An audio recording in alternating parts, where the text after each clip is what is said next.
Hello friends मैं ज्योति मोर अन्य এটা ভিডিওলৈ আপোনালোকক স্বাগতম জনাইছো।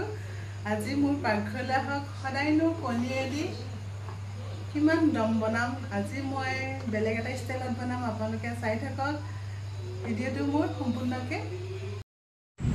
কেৰাহী এটা গৰম কৰি তাতে তেল অলপ দি কণী 4টা মান টোষ্ট কৰি লম।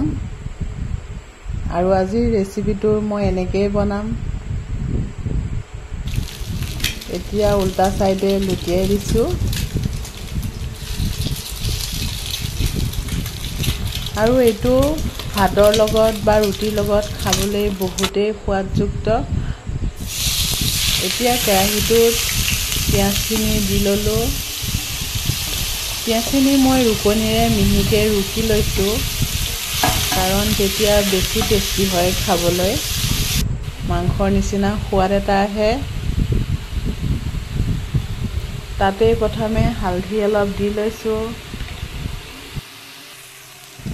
অলপমান জলকীয়া পাউডাৰ দিছো আৰু অলপমান গৰম মছলা দিছো কাৰণ বেলেগ মছলা মই নিদিও। আৰু ইয়াত মই নহৰু আদা পেষ্ট কৰি থৈছিলো, তাকে পানী অলপৰ সৈতে মিলাই দি দিছো কাৰণ তেতিয়া গোটেই মছলাখিনি ধুনীয়াকৈ মিলি যাব।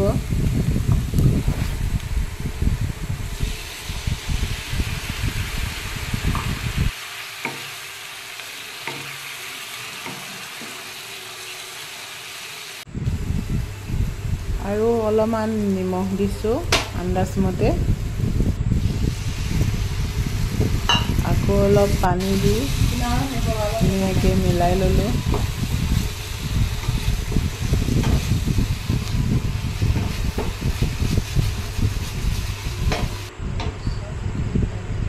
আৰু এতিয়া অলপ বেছিকৈ পানী দিছো কাৰণ ইয়াতে মই কণী আমলেট কিটা দি দিম, তেতিয়াহে অলপমান সিজিব আৰু কণীৰ ভিতৰত মছলা নিমখটো সোমাব আৰু তেতিয়া খাবলৈ টেষ্টি হ'ব।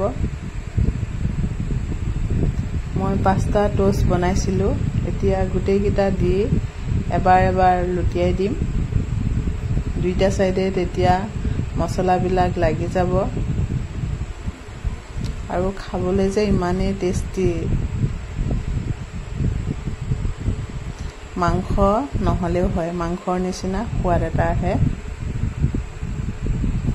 আৰু অলপ সময়ৰ কাৰণে ঢাকি দিলো আৰু এয়া চাওকচোন মোৰ ইমান ধুনীয়াকৈ কালাৰ এটা আহিছে কণীৰ তৰকাৰীখিনি আৰু খাবলৈ তেনেকুৱাই সোৱাদ। এতিয়া ৰেডি হৈ গ'ল। ইয়াৰ লগত খাবলৈ মই ৰুটি বনাই আছো আৰু মানচিয়ে ৰুটিৰ লগত খাব। আৰু মই দুপৰীয়া ভাত খোৱা নাছিলো কাৰণে মই ভাতৰ লগত খাম। এয়া মোৰ ৰুটি খোলা আৰম্ভ কৰিছে। শুকান ৰুটি বনাইছো কাৰণ শুকান ৰুটিয়ে ভাল লাগে।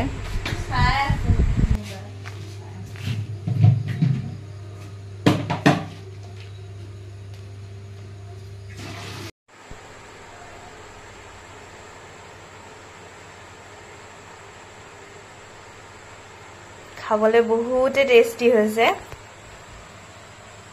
বহুত ধুনীয়াকৈ বনাইছিলে জেঠাই। আৰু আজিলৈ ইমানতে সামৰো। যদি ভাল লাগে লাইক, কমেণ্ট আৰু শ্বেয়াৰ কৰিব।